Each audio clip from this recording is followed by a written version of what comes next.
بہت سے سوالات آج کل اہل ایمان کے دلوں میں آتے ہیں۔ ان سوالوں میں سے ایک سوال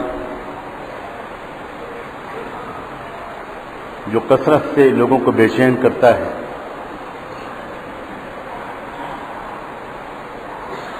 یہ ہے کہ آخر پوری دنیا میں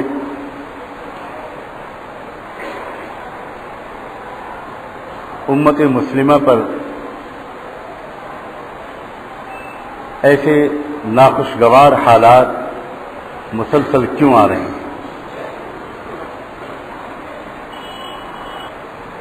سوالات سے بھی آگے بڑھ کر بات پہنچ جاتی ہے شکوک و شبہات تک۔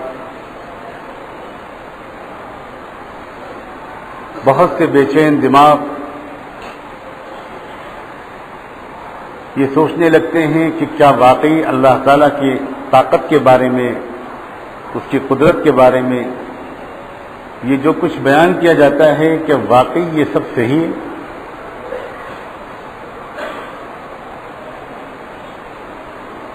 اور اگر صحیح ہے تو وہ اللہ آج ہماری مدد کیوں نہیں کر رہا؟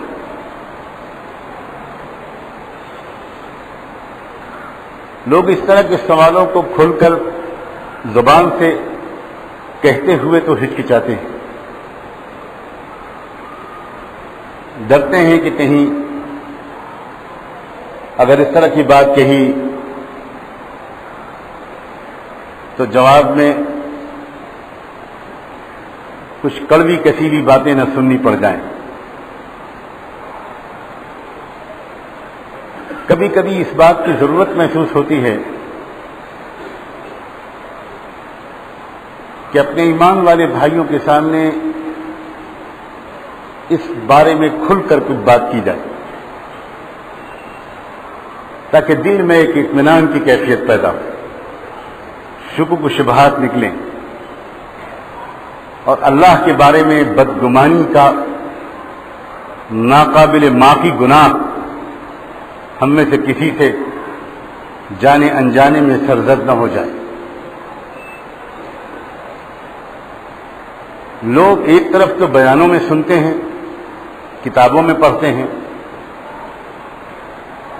کہ اللہ کی قدرت کے سامنے دنیا کی بڑی سے بڑی طاقت ٹھہر نہیں سکتی، پل بھر میں اللہ تعالی بڑی بڑی طاقتوں کو مکڑی کے جالے کی طرح صاف کر چکے ہیں۔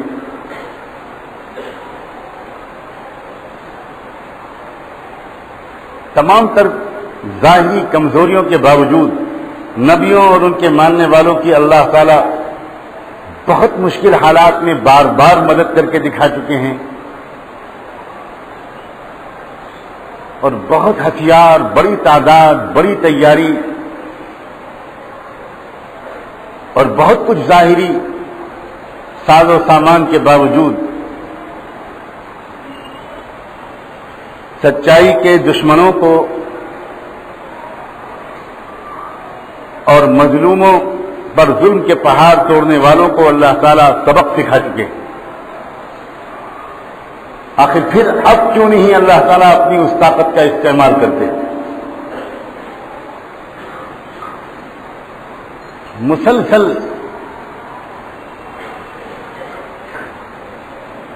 اخبارات کے ذریعے سے، میڈیا کے دوسرے تمام ذرائع کے ذریعے سے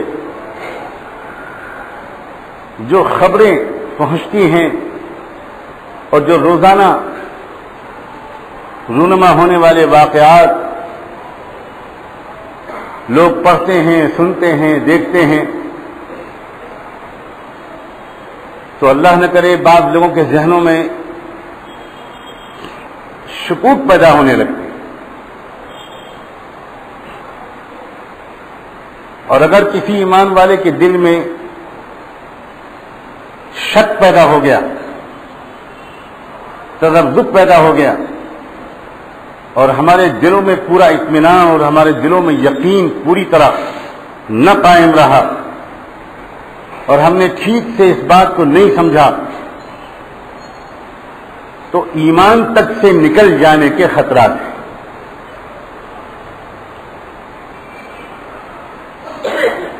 بلا شبہ سب سے پہلے تو میں یہ بات دہراتا ہوں،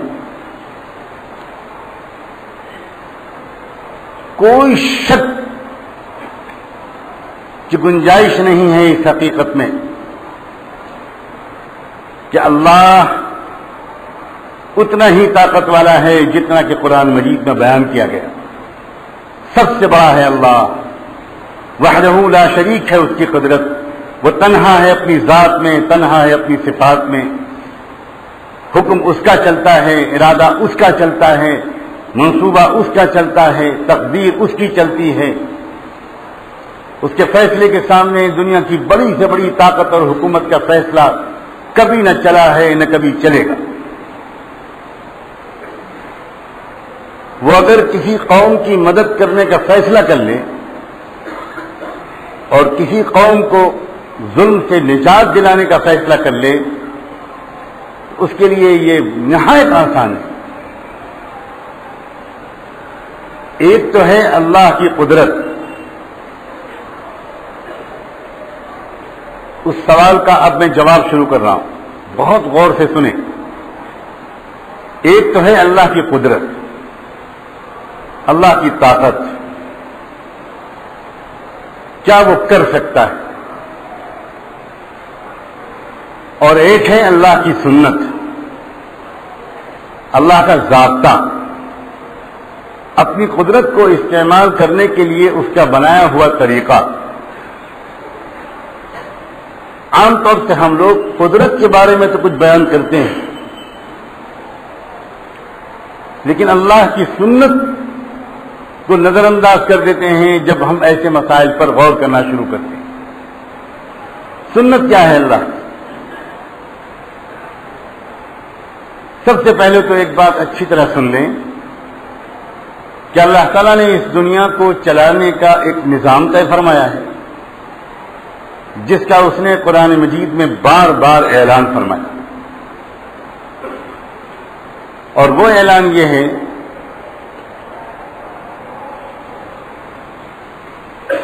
کہ اللہ تعالیٰ اس دنیا میں باری باری تمام قوموں کو موقع دے گا.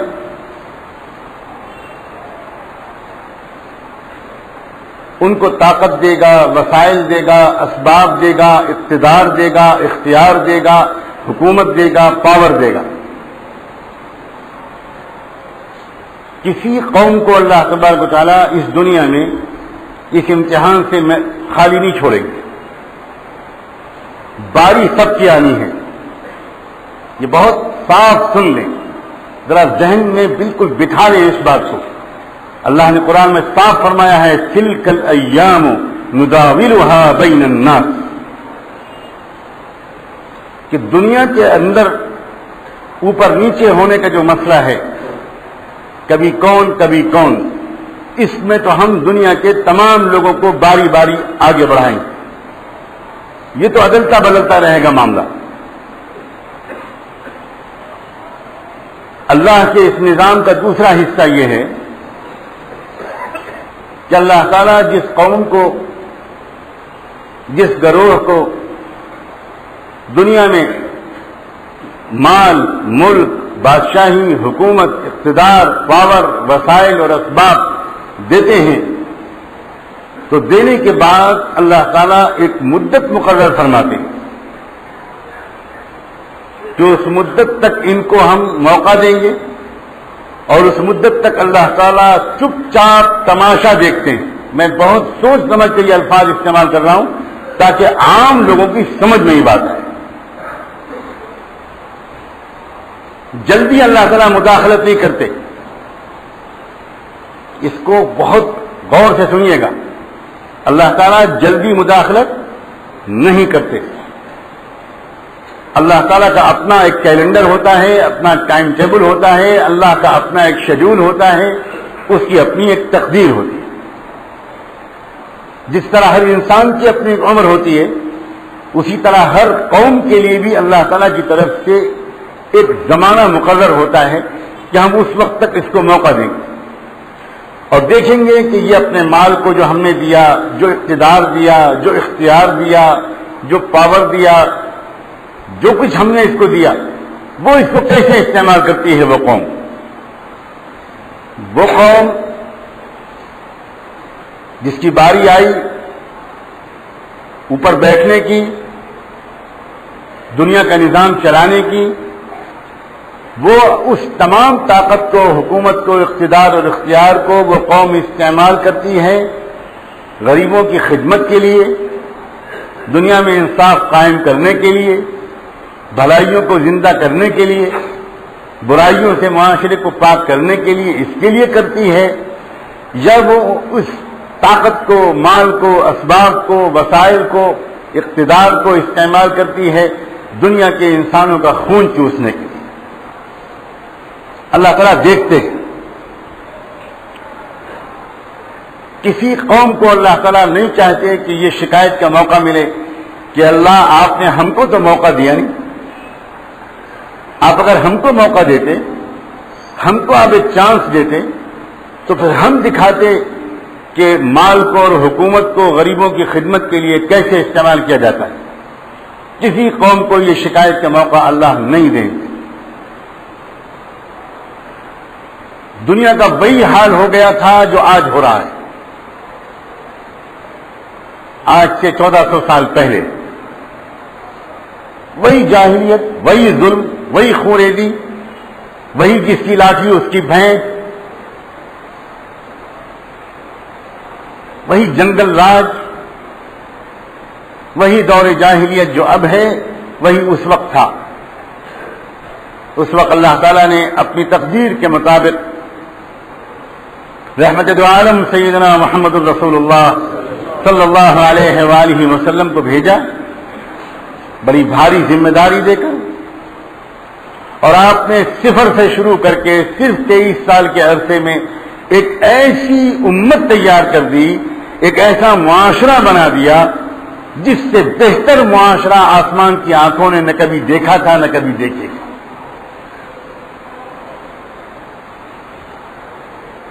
اس معاشرے میں امیر بھی تھے، غریب بھی تھے، مزدور بھی تھے، کسان بھی تھے، مرد بھی تھے، عورتیں بھی تھیں، شاعر بھی تھے، سپہ سالار بھی تھے، تندرست بھی تھے، بیمار بھی تھے، شہر کے لوگ بھی تھے، دیہات کے لوگ بھی تھے، پڑھے لکھے بھی تھے، بے پڑھے لکھے لوگ بھی تھے، سب طرح کے لوگ تھے۔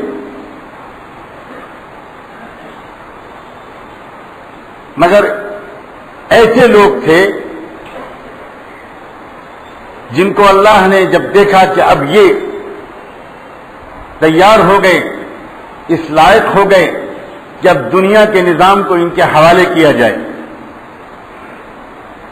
تو پھر اللہ نے دنیا کے نظام کو، دنیا کی قیادت کو، عزت کو، حکومت کو، دولت کو، وسائل کو ساری دنیا سے لے کر ان کے قدموں پر ڈال دیا۔ اور پھر دنیا نے دیکھا کہ حکومت اس طرح بھی کی جاتی ہے، دولت مند اس لیے بھی دولت کماتے ہیں اور اس طرح بھی اپنی دولت خرچ کرتے ہیں، کوئی سوچ بھی نہیں سکتا تھا۔ پھر دنیا نے دیکھا کہ مدینے کے معاشرے میں دولت مند تھے۔ کس نے کہا ہے کہ مدینے کے معاشرے میں سب غریب لوگ تھے؟ مدینے کے معاشرے میں صحابہ کرام میں، حضرات اہل بیت میں ملینائر اور بلینائر لوگ بھی تھے، کروڑ پتی اور ارب پتی لوگ بھی تھے، اور ملٹی نیشنل بزنس کرنے والے صحابہ کرام بھی تھے۔ ایسے صحابہ بھی تھے جن کی تجارت اور کاروبار کے قافلے جب چلتے تھے تو ان کے قافلوں کا آخری اونٹ ہوتا تھا اس وقت بصرہ میں یا بغداد میں، اور اسی قافلے کا پہلا اونٹ مدینے میں داخل ہو رہا ہوتا۔ سوچ ہی نہیں سکتے دنیا کے آج کے مالدار کہ ایسے بھی دولت مند ہوتے، لیکن انہی میں سے ایک دولت مندوں کے گھر کا واقعہ سناؤں۔ کون آج کل دنیا میں ایسا دولت مند ہے جس کے نام کے ساتھ دولت مند اس کے نام کا جز بن گیا؟ مگر آپ اکثر جب نام لیتے ہیں سیدنا عثمان کا تو آپ کہتے ہیں حضرت عثمان غنی، انگریزی میں ترجمہ کرتے ہیں لوگ عثمان the rich, Usman the richest, واقعی بلینائر تھے عثمان. مگر یہ کیسے دولت مند تھے؟ یہ ایسے دولت مند تھے کہ ایک مرتبہ ایک غریب آدمی آیا اللہ کے رسول کے پاس اور اس نے اللہ کے رسول سے کہا کہ میں بہت پریشان حال ہوں، میری کچھ مدد کر دیجیے. تو آپ نے فرمایا تم عثمان کے گھر چلے جاؤ اور کہہ دینا کہ میں نے بھیجا ہے اور اپنی ضرورت اس کو بتا دو، اللہ تمہاری ضرورت اس کے ذریعے پوری کرا دے. وہ اللہ کا بندہ گیا بڑا خوش خوش. وہاں جا کر اس نے دروازے پہ جو دستک دینی چاہیے تو اندر سے کچھ آوازیں آئیں. وہ آوازیں اس کے کان میں پڑیں. آوازیں کیا تھیں؟ حضرت عثمان اپنی بیوی کو تھوڑا سا ٹوک رہے تھے، کچھ تنبیہ کر رہے تھے کہ بھئی یہ چراغ اتنی دیر تک جلتا رہا، تم کو خیال کرنا چاہیے تھا، چراغ بجھا دینا چاہیے تھا. یہ تو تیل چراغ میں جلا، اس کا حساب کون دے گا؟ پیسے برباد نہیں ہو گئے، ایسا نہیں کرنا چاہیے تھا. تو وہ اللہ کا بندہ بھی سمجھدار تھا. اس نے سوچا جو آدمی اپنی بیوی کو ڈانٹے چراغ میں تیل پر، وہ کیا میری مدد کرے گا؟ تو بیچارہ خود لگتا ہے مسکین ہے کوئی. وہ چپ چاپ واپس پلٹ گئے. حضور کے پاس پھر پہنچے. حضور نے کیا ہوا؟ ان کا یہ ہوا. تو آپ مسکرائے. آپ نے کہا نہیں تم جاؤ جاؤ جاؤ، دستک دو، آواز دو، باہر نکلیں گے، ان سے کہو کہ میں نے بھیجا ہے.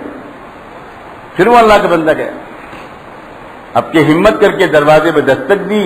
سیدنا عثمان باہر نکلے، سلام دعا ہوئی اور اس شخص نے بتایا کہ مجھے اللہ کے رسول نے بھیجا ہے اور اس لیے بھیجا ہے.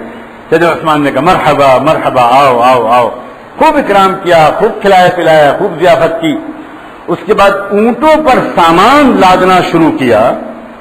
تمہیں کتنے کی ضرورت ہے، کتنے بچے ہیں، کتنے گھر والے ہیں، کتنے خاندان والے ہیں، کتنا لے جانا چاہتے ہو، کتنی کھجورے، کتنا تیل، کتنا گھی، کتنا شہد.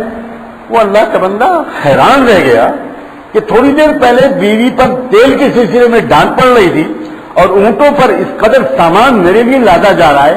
تو وہ بڑے بے تکلف لوگ تھے. وہ برا نہ ماننا، ہماری آپ کی طرح، اب کیا کہوں میں، مہمان ہوں، اس طرح کے لوگ نہیں تھے کہ اندر کچھ باہر کچھ. وہ بہت صاف لوگ تھے. انہوں نے کہا کہ بھائی امیر المومنین یا امیر المومنین عثمان، اب ایک بات بتائیں، صاف بات میں آپ سے بتاؤں، میں آپ کے پاس یہ دوبارہ آیا ہوں، اس سے پہلے بھی ایک بار آیا. ان کا وہ کیسے؟ مجھے تو نہیں پتا چلا کہ آپ دوبارہ بھی آئے ہوں، آپ پہلے آئے تھے کبھی؟ انہوں نے کہا نہیں، ہوا یہ کہ میں اس سے پہلے آیا تھا، اس وقت آپ معاف کریں میں نے آپ کی گھریلو بات سن لی، آپ گھر میں کچھ ڈانٹ رہے تھے، میں سوچنے لگا کہ اتنے سے تیل پر جو ڈانٹے اس سے کیا میری ضرورت پوری ہوگی. میں واپس گیا، دوبارہ بھیجنے پر میں پھر آیا آپ کے پاس. حضرت عثمان نے کہا کہ نہیں، تم نے بالکل ٹھیک سنا. اب ایک بات سنو، یہ جو کچھ میں کماتا ہوں نا، یہ اپنے لیے اور اپنے گھر والوں کے لیے نہیں کماتا، یہ اللہ کے رسول کے حکم سے، اللہ کے حکم سے، تم جیسے دوستوں کے لیے، تم جیسے اللہ کے بندوں کے لیے اور دوسرے خیر کے کاموں کے لیے کماتا ہوں. اپنی عیاشیوں ذائقوں کے لیے کمانا اللہ کے رسول نے ہمیں نہیں سکھایا. ہر طرح کے لوگ اس معاشرے میں تھے.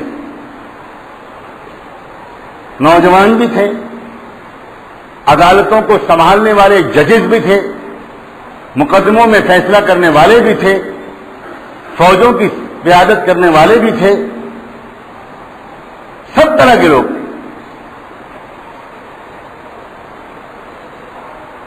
یہ جب اس امت نے دنیا کے نظام کو سنبھالا، جب اس امت نے دنیا کی قیادت سنبھالی تو دنیا میں بہار آ گئی، اور وہ آنی ہی تھی. ترس گئے تھے لوگ، ملک کے ملک خالی تھے، قومیں خالی تھیں، کوئی آدمی ڈھنگ کا نہیں ملتا تھا، کوئی ایسا نوجوان نہیں ملتا تھا جو اپنی نوجوانی کو بے داغ رکھے، اپنی نگاہوں کو قابو میں رکھے، اپنی جوانی کی طاقت کو شہوت پرستی میں استعمال نہ کرے. ایسا کوئی طاقتور تندرست نہیں ملتا تھا جو اپنی صحت اور طاقت کو غریبوں اور معذوروں اور بوڑھوں کی خدمت میں استعمال کرے. ایسے پڑھے لکھے نہیں ملتے تھے جو اپنے علم کو اور اپنے پڑھے لکھے پن کو دنیا کے اندر سے جہالت کو مٹانے میں استعمال کریں. ہر طرف لوٹ کھسوٹ تھی.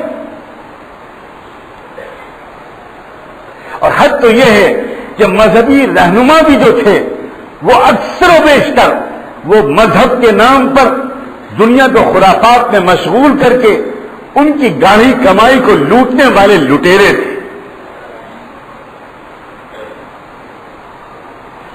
اب جب یہ امت بنی جس کے نوجوان، جس کے علماء، جس کے مرد، جس کی عورتیں، جس کے تاجر، جس کے مزدور، جس کے کسان، جس کے کاشتکار، جس کے باغبان، جس کے شاعر، جس کے مرد اور جس کی عورتیں، ہر ایک نرالی شان رکھتا تھا. تب اللہ تعالیٰ نے فیصلہ فرمایا کہ بھائی اب ہم دنیا کو ان کے حوالے کریں گے. اور پھر قصہ مختصر یہ ہے، اصل موضوع میرا بدل نہ جائے اس لیے میں اس بات کو ذرا مختصر کر کے عرض کرتا ہوں. 1000 سال تک اللہ تعالیٰ نے مسلمانوں کو پوری دنیا میں قیادت، اقتدار، اختیار، ٹیکنالوجی، مال، اسباب، وسائل اور پاور سب کچھ دیا.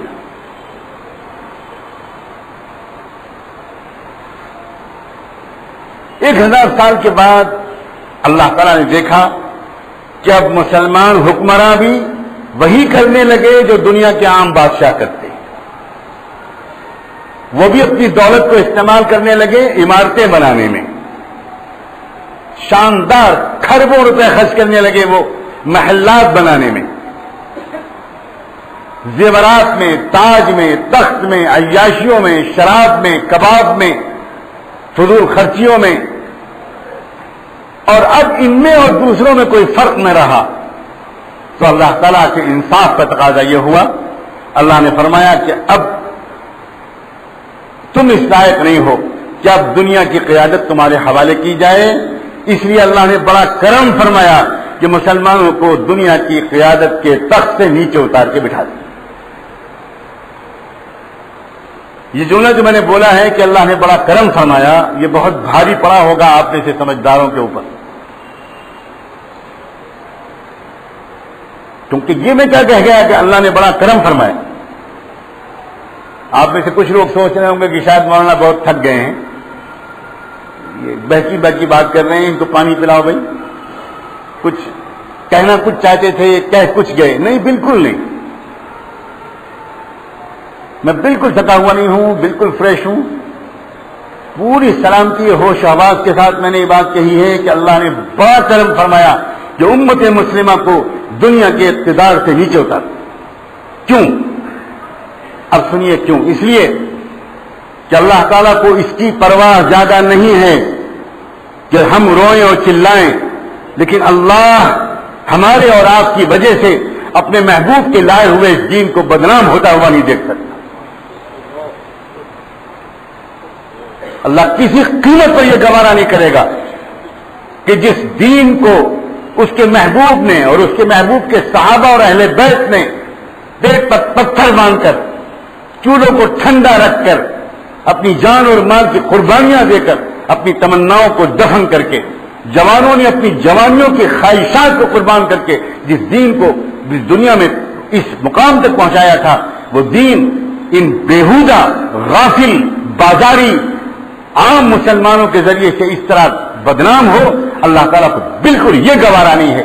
تم چیخو چلاؤ، تم رو تڑپو، اللہ تعالیٰ انتظار کر لے گا جب تم دوبارہ اس قابل بنو گے کہ تم دنیا کو چلا سکو اس طریقے پر جس طریقے پر محمد مصطفیٰ کے غلاموں نے چلایا تھا.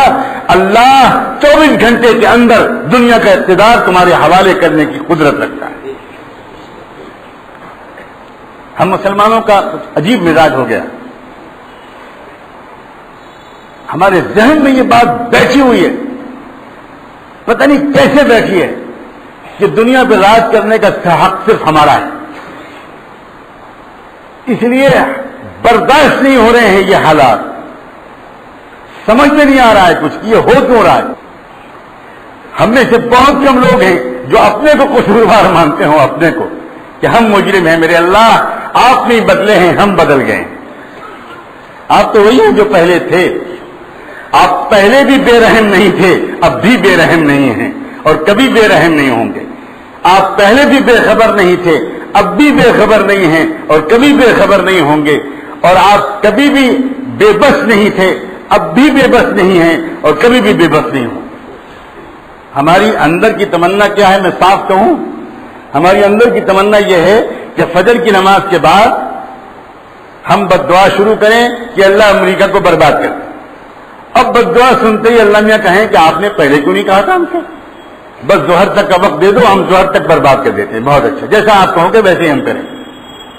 یقین مانیں ہمارا حال یہ ہو گیا ہے, ہم زبان سے تو نہیں کہتے, لیکن ہمارا معاملہ یہ ہو گیا, ہماری امیدیں اور توقعات یہ ہو گئیں جیسے کہ اللہ ہمارا بندہ ہو اور ہم اس کے مالک ہوں. ہم جو کہیں وہ مان لے, اور وہ جو کچھ بھی کہتا رہے ہم نہیں مانیں. اب وقت آ گیا ہے کہ بات ذرا کھل کر ہو, صاف ہو. اشاروں کنایوں میں یہ امت نہیں سمجھ رہی, نہ سمجھنے کا فیصلہ کر لیا ہے ہم لوگوں نے. بہت صاف لفظوں میں بات کہنے کی ضرورت ہے. ہمارا موڈ یہ بن گیا ہے کہ فجر کے بعد سے بد دعا شروع کریں, اور اللہ تعالیٰ ایک بد دعا کو سن کر بس ظہر تک امریکہ کو تباہ کر دے. اس کے بعد اللہ پوچھے کہ جی وہ آپ کا حکم تو پورا ہو گیا, اب اور فرمائیے کیا کام. پھر ہم ظہر پڑھ کے اللہ تعالیٰ کہیں کہ اللہ وہ جو برطانیہ ہے نا چھوٹا بھائی بہت بدماش, اس کو بھی 2 تھپڑ مار دیں, ختم کیجیے اس کو بدماش. جی بہت اچھا, یہ تو بہت معمولی کام آپ نے بتایا, یہ تو بیچارہ بہت ہی بے حیثیت ہے, اس کو تو آدھے گھنٹے میں نپٹا دوں گا میں. بہت اچھا. اب اس کے بعد عصر کی نماز پڑھ کے ہم نے کہا کہ اللہ وہ فرانس اور جرمنی جو ہے نا نالائق, بار بار امید دلاتے ہیں اور بار بار دھوکہ دیتے ہیں, ان کو بھی تباہ ختم کیجیے. جی بہت اچھا, وہ بھی ختم ہو گئے. پھر مغرب بعد ہم نے کہا کہ اللہ وہ چین کو بھی ختم کیجیے, بہت دھوکے باز ہے, سب کو ختم کیجیے, تو ہم کو رکھیے دنیا. ہم اکیلے دنیا میں عیش کرنا چاہتے ہیں, کوئی اور لال بتی میں نہ پھرے, ہم ہی پھریں گے بس. یہ موڈ ہے مسلمان کا, الفاظ چاہے نہ ہو لیکن دل کی کیفیت یہ ہے. اور میں صاف کہہ رہا ہوں, اللہ نے قرآن میں کہیں یہ نہیں کہا ہے کہ تم جو چاہو کرتے رہو, اپنے کو مسلمان کہتے رہو, ہم دنیا میں خلافت تم کو قیامت تک دے دیں. یہ قرآن میں کہیں نہیں ہے. ذرا سی غلطی پر سزا ملا کرتی تھی لوگوں, اور بڑی بھیانک سزا ملا کرتی تھی. اب تو اگر اللہ اتنی غلطیوں پر وہ سزائیں دینا شروع کر دیتا تو رب کعبہ کی قسم ہم دنیا کے مسلمانوں میں سے 99% لوگ زمینوں میں دھسا دیے گئے ہوتے. تعجب اس پر نہیں ہونا چاہیے کہ حالات ایسے کیوں آ رہے ہیں, تعجب اس پر ہونا چاہیے کہ ابھی تک امت مسلمہ زندہ کیوں ہے, ابھی تک ہم زندہ کیوں ہیں, ابھی تک ہمارے چہروں کو مست کیوں نہیں کیا گیا. ہم عام قوموں کی طرح نہیں ہیں, ہم دنیا کی گھاس کوڑا قوموں کی طرح بالکل نہیں ہیں. ہم سیدنا محمد الرسول اللہ کے قائم مقام ہیں. اللہ اکبر یہ لفظ کہتے ہوئے رونگٹے کھڑے ہو جاتے. نبیوں کے قائم مقامی یہ آسان کام ہے, یہ آسان کام. ہمیں پیدا ہی نہیں کیا گیا دنیا میں اپنے لیے. سچ کہتا ہوں میں, بلا کسی تکلف کے کرتا ہوں, اگر واقعی ہم مسلمان ہیں تو جو واقعی ایمان والا ہے اس کے دل میں یقین میرے اللہ بیٹھا دے کہ وہ اپنے لیے نہیں پیدا کیا گیا, وہ دنیا کے انسانوں کو جہنم سے بچا کر جنت میں لے جانے کے لیے پیدا کیا گیا. وہ اپنے لیے پیدا ہی نہیں کیا گیا. یہ تو ہم کو اجازت دی گئی ہے کہ تم وہ کام کرو گے تو کیا چندے لے کے کرو گے, دوسروں کے پیسے سے کرو گے؟ نہ, تم کو اب وہ بھی کام کرنا ہے جس کے لیے تم پیدا کیے گئے ہو, اپنے کمائی سے. اس لیے کماؤ بھی تھوڑا سا تاکہ تم بھوکے نہ رہو, دوسروں کے سامنے ہاتھ نہ پھیلاؤ, ورنہ تم دنیا میں کمانے کے لیے نہیں پیدا کیے گئے. جب تک ایمان والے سمجھتے تھے اس بات کو کہ ہم کسی اور کام کے لیے پیدا کیے, ہمارا مقصد ہی کچھ اور ہے, اس وقت تک اللہ تعالیٰ نے دنیا میں ان کو سب کا امام بنا کے رکھا. اور جب دیکھتے ہمارے بھی منہ میں پانی آنے لگا اور ہم بھی بالکل اس منصب سے گر گئے, تو اللہ نے کہا بھائی اب ہٹو, اب اترو, اب اسٹیج خالی کرو. جب اللہ تعالیٰ نے تبدیلی کا فیصلہ فرمایا تو اب باری آئی یورپین اقوام کی. اب یورپ کی باری آئی. انسانی تاریخ میں یورپ کو کبھی بھی حکومت کرنے کا موقع نہیں ملا تھا, اور اللہ فیصلہ فرما چکا کہ ہم دنیا میں باری باری سب کو موقع دیں. جب ایمان والوں نے اپنے آپ کو بگاڑا، اب ان میں اور دوسروں میں کوئی خاص فرق نہیں رہ گیا، جو تمنائیں دوسروں کی وہی ہماری، جو خواہشات دوسروں کی وہی ہماری، جو مشغولیات دوسروں کی وہی ہماری، وہی گھر گھر کے جھگڑے، وہی مقدمے بازی، وہی آپس کی جھوٹ، وہی دلوں کا ویران ہونا۔ تو پھر اللہ تعالیٰ نے فرمایا کہ بھئی اب تم اترو، تمہاری وجہ سے ہمارا دین بدنام ہوگا اور یہ ہم گوارا نہیں کریں۔ تب یورپین اقوام کو اللہ تعالیٰ نے موقع دیا۔ جب یورپ والے شروع میں آئے تو دنیا کے بہت سے لوگوں کو یہ خیال ہوا کہ وہ بڑے مہذب لوگ ہیں، بڑے صاف ستھرے لگتے ہیں، بات بات پہ تھینک یو اور سوری بولتے ہیں، بڑے شریف لوگ ہیں، یہ اچھی طرح چلائیں گے۔ وہ اپنے ماں باپ کو تھینک یو سوری تو نہیں بولتے، کتوں کو بولتے ہیں تھینک یو سوری۔ عجیب قوم ہے۔ لیکن دنیا نے دیکھ لیا، میں لمبی تاریخ بیان کرنے نہیں بیٹھا، اصل بات اللہ کرے کہ میں تھوڑی دیر میں کہہ سکوں جو بات عرض کرنا چاہتا ہوں۔ یورپ کی قوموں نے جب دنیا کی باغ ڈور سنبھالی تو دنیا میں بہت سے لوگوں کو نیک توقعات قائم ہوئی، لیکن اب جو صورتحال ہے بہت جلدی دنیا نے دیکھ لیا، بہت جلدی، ابھی تو 300 سال بھی پورے نہیں ہوئے، لیکن دنیا تنگ آ گئی۔ دیکھ لیا دنیا نے کہ یہ کس مزاج کے لوگ ہیں، کیسے خود غرض، کیسے بے رحم، کروڑوں انسانوں کا خون بہانے والے لوگ، یہ اوپر سے کچھ نظر آتے ہیں اندر سے کچھ اور ہیں۔